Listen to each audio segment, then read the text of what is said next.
Comment gérer mes émotions qui me submergent? Cette question ne naît pas dans le confort. Elle surgit lorsque quelque chose à l'intérieur déborde, lorsque l'on se surprend à réagir avant même d'avoir compris ce qui se passe. Si vos émotions semblent aujourd'hui vous dominer, ce n'est pas parce qu'elles sont incontrôlables, mais parce que votre jugement a été déplacé hors de son centre naturel. Être submergé n'est pas un signe de faiblesse morale. C'est le signe précis d'un esprit qui a laissé des événements extérieurs, des souvenirs ou des anticipations, prendre la place qui revient à la raison. L'émotion n'apparaît jamais par hasard. Elle est toujours la conséquence d'une interprétation. Ce que vous ressentez n'est pas la réalité brute, mais la manière dont votre esprit a choisi, souvent sans le savoir, de la traduire. Lorsque cette mécanique reste invisible, l'émotion semble tyrannique. Elle envahit, elle fatigue, elle entraîne avec elle des réactions que l'on regrette ensuite. Mais ce pouvoir n'est pas le sien par nature. Il lui est accordé chaque fois que la distinction essentielle entre ce qui dépend de vous et ce qui n'en dépend pas devient floue. Là commence le désordre intérieur. Non dans les événements, mais dans le regard posé sur eux. Cette réflexion ne cherche pas à supprimer ce que vous ressentez. Elle vise quelque chose de plus solide, rétablir un axe intérieur stable, capable d'accueillir les mouvements de l'âme sans s'y dissoudre. Comprendre pourquoi l'émotion surgit, pourquoi elle prend parfois toute la place, et comment la raison peut retrouver son rôle sans violence ni déni. Ce chemin ne promet pas un apaisement artificiel. Il prépare à une clarté durable, une manière plus juste de se tenir face à la vie, même lorsque celle-ci ne se conforme pas à vos attentes. À partir de cette compréhension, les émotions cessent progressivement d'être des forces qui submergent, pour devenir des signaux que l'on écoute sans leur remettre les commandes. La confusion fondamentale. Pourquoi l'émotion semble plus forte que la raison? L'émotion paraît toute puissante lorsque la raison s'est retirée sans bruit. Ce retrait ne se fait pas par faiblesse, mais par habitude. À force de réagir vite, l'esprit apprend à confondre ce qu'il perçoit avec ce qui est. Une parole devient une attaque, un retard devient un manque de respect, une incertitude devient une menace. À cet instant précis, l'émotion ne domine pas la raison. Elle occupe l'espace que la raison a cessé d'éclairer. Ce mécanisme est simple et pourtant rarement vu. L'esprit délègue son jugement aux circonstances, aux souvenirs passés ou à l'anticipation de l'avenir. Ce qui n'a pas encore eu lieu commence à gouverner ce qui est présent.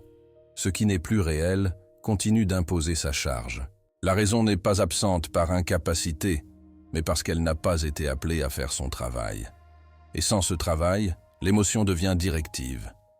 Le stoïcien ne nie pas l'émotion. Il en identifie l'origine. Ce n'est pas l'événement qui provoque la colère, la peur ou la tristesse, mais l'assentiment donné à une représentation. L'esprit dit oui trop vite, oui à l'interprétation, oui à la projection, oui à l'idée que quelque chose d'extérieur détient un pouvoir sur l'intérieur. À partir de là, l'émotion semble incontrôlable, alors qu'elle n'est que le prolongement d'un jugement non examiné. Cette confusion crée une fatigue profonde. Non pas parce que la vie serait trop lourde, mais parce que l'esprit combat sur des terrains qui ne sont pas les siens. Il tente de corriger le passé, de sécuriser l'avenir, de contrôler la réaction des autres. Chaque tentative renforce le sentiment d'impuissance. Plus l'on cherche à gouverner ce qui échappe, plus l'émotion se raidit. Comprendre cela ne calme pas encore, mais cela libère, car ce qui est compris cesse d'être vécu comme un chaos. L'émotion perd son statut de force obscure. Elle devient un indicateur précis d'un endroit où la raison a cédé sa place. À partir de cette lucidité, une autre question commence à émerger. Non plus comment faire taire l'émotion, mais où rétablir l'autorité intérieure. C'est là que se joue la bascule essentielle. La fracture invisible. Ce qui dépend de moi, ce qui ne dépend pas de moi. La plupart des souffrances émotionnelles ne viennent pas de ce qui arrive, mais de l'endroit intérieur où l'on tente d'agir. Il existe une fracture invisible qui traverse chaque journée, chaque échange, chaque attente. D'un côté, ce qui relève de votre jugement, de votre intention, de votre manière de répondre. De l'autre, ce qui appartient au cours des choses, aux décisions d'autrui, au résultat, au hasard, au temps. Lorsque cette fracture n'est pas clairement perçue, l'esprit dépense sa force au mauvais endroit et s'épuise. On souffre rarement parce que l'on agit. On souffre parce que l'on exige. Exiger que les autres comprennent, que le passé soit différent, que l'avenir se conforme à un scénario rassurant. Chaque exigence déplacée crée une tension. Et plus cette tension dure, plus l'émotion s'intensifie. La colère naît quand on réclame un contrôle qui n'a jamais été à notre disposition. L'angoisse surgit quand on tente de sécuriser ce qui, par nature, reste incertain. La tristesse s'alourdit quand on refuse d'accepter ce qui a déjà eu lieu. La sagacité stoïcienne n'introduit pas cette distinction comme une règle morale, mais comme une carte de navigation intérieure.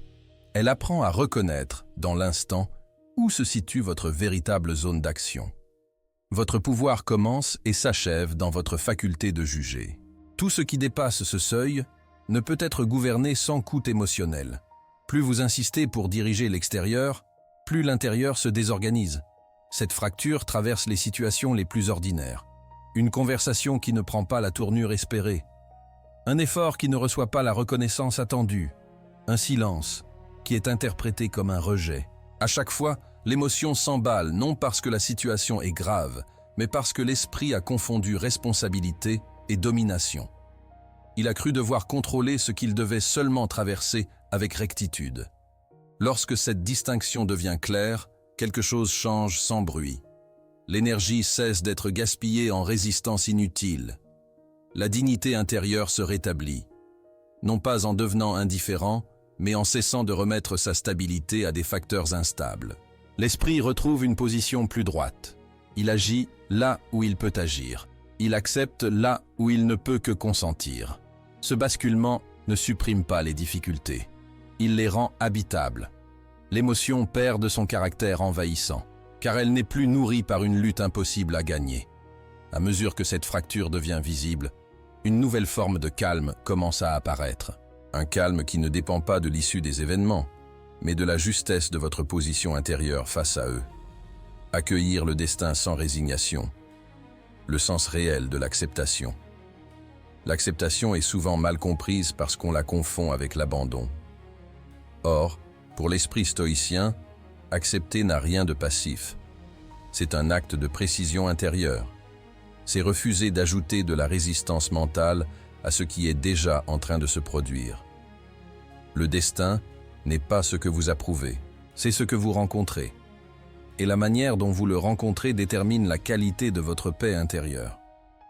Résister à ce qui est réel ne change pas la réalité. Cela change seulement votre état intérieur. Chaque fois que l'esprit dit non à ce qui a déjà eu lieu, il s'enferme dans un conflit qu'il ne peut pas résoudre. Le passé ne se corrige pas. L'instant présent ne se renégocie pas. L'acceptation commence là où cesse la tentative de réécriture. Non par résignation, mais par lucidité. Accueillir le destin, ce n'est pas aimer ce qui arrive. C'est comprendre que l'énergie dépensée à refuser l'inévitable est retirée à ce qui dépend encore de vous. Tant que l'esprit lutte contre le réel, il n'est pas disponible pour la seule chose qu'il peut réellement gouverner, sa posture. Cette posture n'est ni froide ni distante. Elle est ferme, sobre, ajustée à ce qui est possible, ici et maintenant. Le stoïcien ne dit pas que tout est juste. Il dit que tout ce qui arrive doit être affronté sans se mentir. La douleur existe, la perte existe, l'injustice existe. Mais la souffrance inutile naît lorsque l'esprit ajoute à ses faits une exigence irréaliste, celle que le monde aurait dû obéir à ses préférences. Cette exigence, silencieuse mais persistante, est une source majeure de tourments émotionnels. Lorsque cette exigence tombe, quelque chose se libère. L'émotion ne disparaît pas, mais elle cesse d'être alimentée par la révolte intérieure. L'esprit cesse de demander « pourquoi moi ?» et commence à se demander « comment me tenir droit face à cela ?» Cette question change tout. Elle transforme l'énergie de la plainte en énergie de positionnement. Accueillir le destin, c'est reconnaître que certains événements ne sont pas des problèmes à résoudre, mais des réalités à porter avec dignité. Ce porc n'est pas lourd lorsqu'il est accepté consciemment. Il devient lourd seulement lorsqu'il est traîné avec résistance. La sagesse stoïcienne enseigne que ce qui pèse le plus n'est pas ce qui arrive, mais la manière dont l'esprit s'y accroche. À ce stade, une mutation subtile s'opère. L'émotion commence à se transformer. Elle n'est plus une vague qui submerge, mais une sensation traversée avec présence. L'esprit devient moins bruyant, non parce que la vie est plus douce, mais parce qu'il a cessé de se battre contre ce qui ne dépendait jamais de lui. De là naît une force plus calme, plus durable, prête à redéfinir la relation même à l'émotion. Le retournement intérieur. Quand l'émotion cesse d'être un ennemi. L'émotion devient un ennemi seulement lorsqu'on lui prête une autorité qu'elle n'a jamais possédée. Ce retournement intérieur commence au moment précis où l'on cesse de se confondre avec ce que l'on ressent. Tant que l'émotion est vécue comme une identité, elle commande. Dès qu'elle est reconnue comme un phénomène, elle informe. La différence est décisive. Elle ne demande ni suppression ni indulgence, mais discernement. Observer sans fusion est un apprentissage exigeant. Il consiste à maintenir une distance lucide entre la sensation et l'assentiment. La colère apparaît. La peur surgit. La tristesse s'installe. Rien de cela n'est un échec. L'échec commence quand l'esprit dit oui trop vite, quand il transforme une sensation en verdict, une impression en certitude, une montée émotionnelle en ordre d'agir. Le stoïcien suspend ce oui. Il crée un intervalle. Dans cet intervalle, la raison retrouve sa place. Cet intervalle n'est pas une fuite. C'est un espace de souveraineté. L'émotion peut être intense sans être directive. Elle peut traverser sans gouverner. Lorsqu'elle est regardée avec précision, elle perd sa prétention à diriger l'action. La peur n'est plus un signal d'arrêt absolu. La colère n'est plus une justification immédiate. La tristesse n'est plus une condamnation durable. Chacune redevient ce qu'elle est par nature. Une information sur l'état intérieur, non une vérité sur le monde. Ce retournement modifie profondément la relation à soi. L'esprit cesse de se battre contre ses propres mouvements. Il apprend à les lire, à les questionner, à les replacer dans un cadre plus large. Cette lecture ne rend pas insensible. Elle rend plus juste, plus stable, plus lent à réagir, mais plus rapide à comprendre. Là où régnait l'impulsion, apparaît la clarté. La discipline stoïcienne ne demande pas de devenir froid. Elle demande de devenir précis. Précis dans ce que l'on accepte. Précis dans ce que l'on refuse. Précis dans la manière dont on laisse une émotion exister sans lui confier les commandes. Cette précision est une forme avancée de respect de soi. Elle reconnaît l'émotion sans lui céder la direction. À mesure que cette posture s'installe, un changement subtil se produit. Les émotions durent moins longtemps. Non parce qu'elles sont étouffées, mais parce qu'elles ne sont plus nourries par des récits internes excessifs. L'esprit cesse d'amplifier, il cesse de dramatiser, il cesse de se raconter des histoires qui prolongent inutilement la charge émotionnelle. Ce qui était autrefois envahissant devient transitoire. Ce retournement intérieur n'est pas spectaculaire. Il est silencieux. Il se manifeste par une stabilité nouvelle dans des situations autrefois déstabilisantes, par une capacité à rester présent quand l'émotion monte, par une liberté retrouvée face à l'impulsion immédiate. L'émotion n'a pas disparu, elle a changé de statut. Elle n'est plus un adversaire à vaincre, mais un phénomène à traverser avec intelligence. C'est ici que la discipline stoïcienne rejoint l'intelligence émotionnelle la plus fine. Non pour contrôler l'émotion, mais pour se gouverner soi-même au cœur de son apparition. À partir de cette maîtrise discrète, une question plus concrète commence à se poser.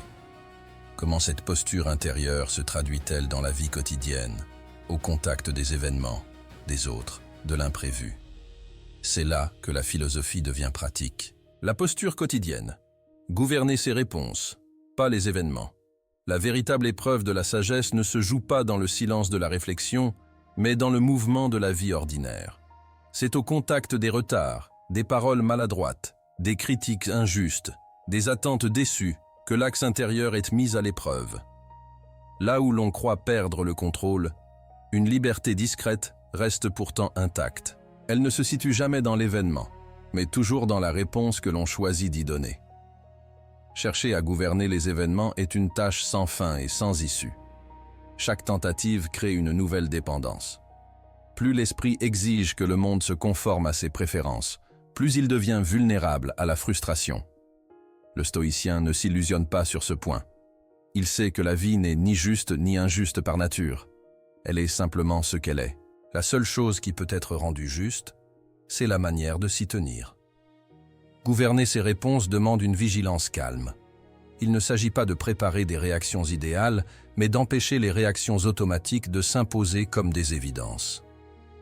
Une remarque provoque. Un silence inquiète. Une situation échappe.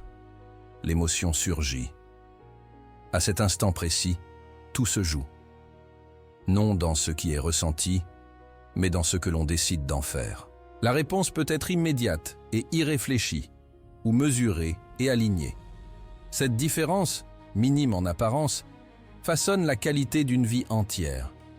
Cette posture quotidienne n'exige pas une maîtrise héroïque. Elle repose sur une décision simple, répétée, souvent invisible. Refuser d'agir tant que l'esprit est troublé. Refuser de parler tant que le jugement n'est pas clair. Refuser de transformer une impression en verdict. Ce refus n'est pas une rigidité, c'est une forme de respect pour soi et pour la situation. Il crée un espace où la raison peut intervenir sans précipitation. Dans cet espace, l'événement perd de son pouvoir. Non parce qu'il change, mais parce qu'il n'est plus confondu avec votre valeur, votre sécurité ou votre identité. Une critique ne définit plus ce que vous êtes. Un retard ne devient plus une offense personnelle. Une incertitude ne se transforme plus automatiquement en menace. L'esprit cesse d'amplifier ce qui est neutre ou simplement inconfortable. Il revient à une lecture plus sobre, plus exacte. Cette sobriété mentale a un effet direct sur la stabilité émotionnelle. Les réactions deviennent plus proportionnées. Les tensions se dissipent plus vite. Les conflits intérieurs se raréfinent. Non parce que la vie est plus douce, mais parce que l'esprit a cessé de se battre sur des fronts inutiles.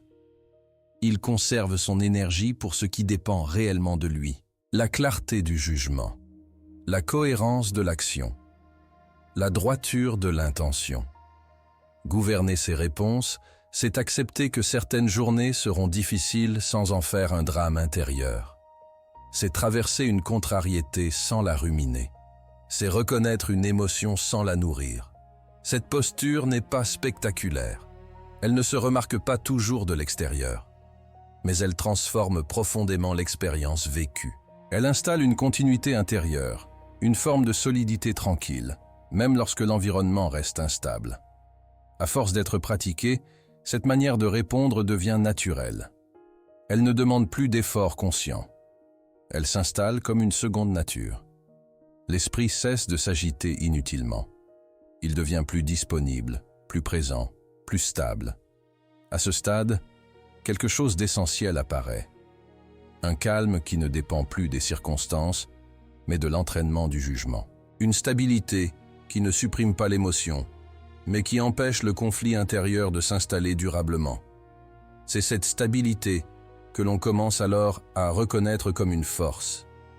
La stabilité retrouvée, ce que change une raison entraînée. La stabilité intérieure n'apparaît pas comme un soulagement soudain. Elle s'installe progressivement, presque à l'insu de celui qui la développe. On remarque d'abord ce qui a disparu. Moins de débats intérieurs inutiles, moins de fatigue après les interactions, moins de scénarios répétés dans l'esprit. Ce n'est pas que les émotions ne surgissent plus, c'est qu'elles ne provoquent plus de guerre interne. Et cette absence de conflit change profondément la manière d'habiter sa propre vie. Une raison entraînée ne cherche pas à dominer l'émotion par la force. Elle lui enlève simplement les conditions qui la rendent envahissante. Elle ne nourrit plus les anticipations excessives. Elle ne revisite plus le passé pour y chercher des preuves contre soi. Elle ne transforme plus chaque difficulté en verdict global. Ce tri silencieux allège l'esprit. Ce qui autrefois déclenchait une tempête devient un passage. Ce qui immobilisait devient traversable. Ce calme n'est pas fragile. Il ne dépend ni d'un environnement favorable, ni d'un état émotionnel particulier. Il repose sur une compréhension claire de ce qui mérite votre énergie et de ce qui n'en mérite plus.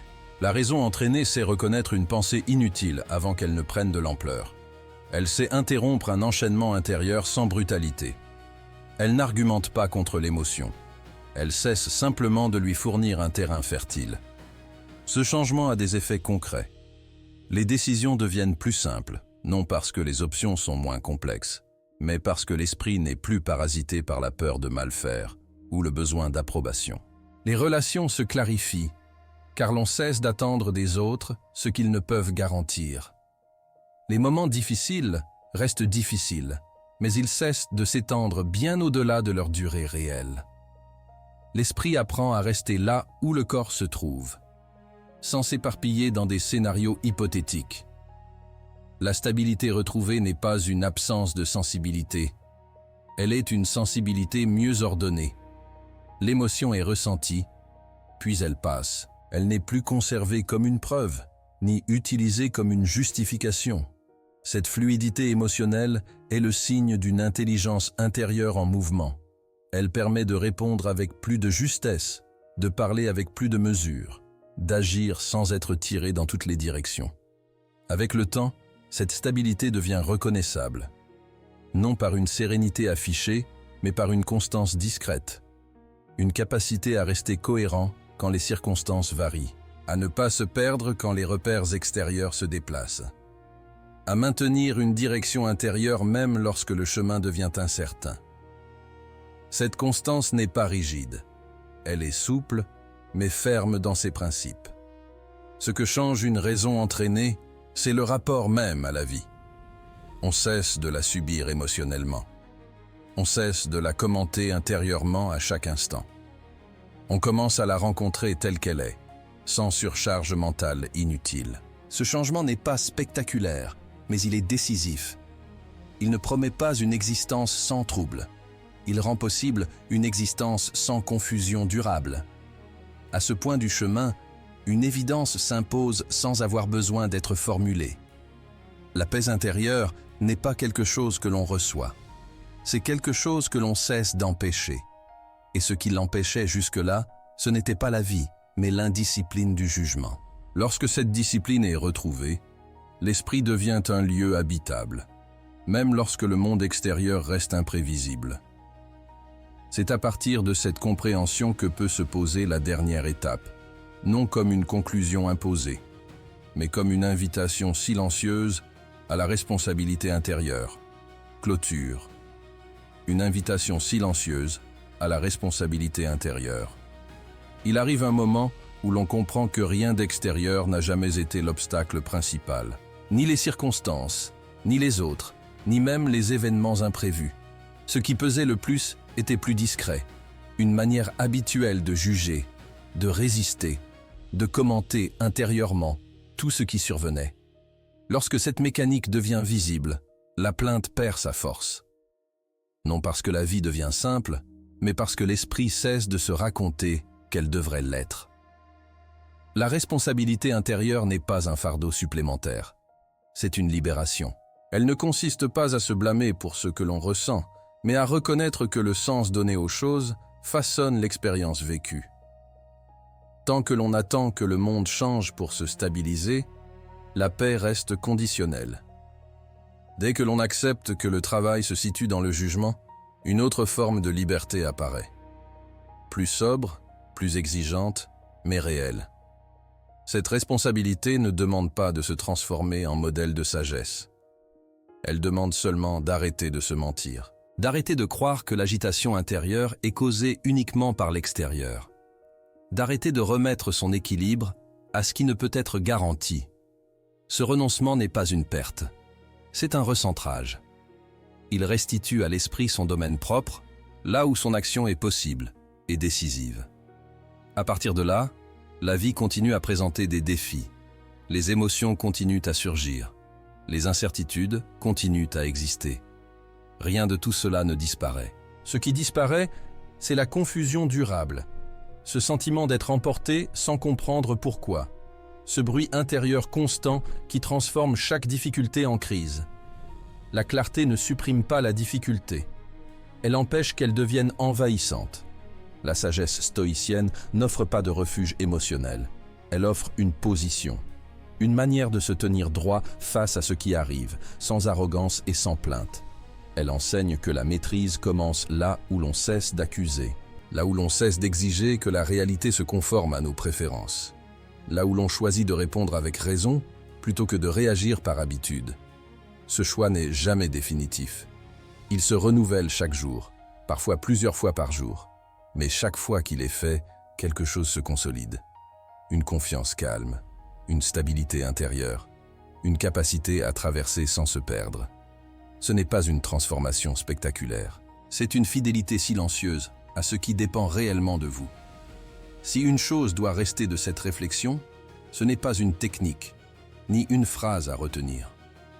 C'est une orientation, celle de ramener l'attention là où elle est féconde, de retirer son énergie des combats inutiles, de cultiver un jugement droit plutôt qu'un contrôle illusoire.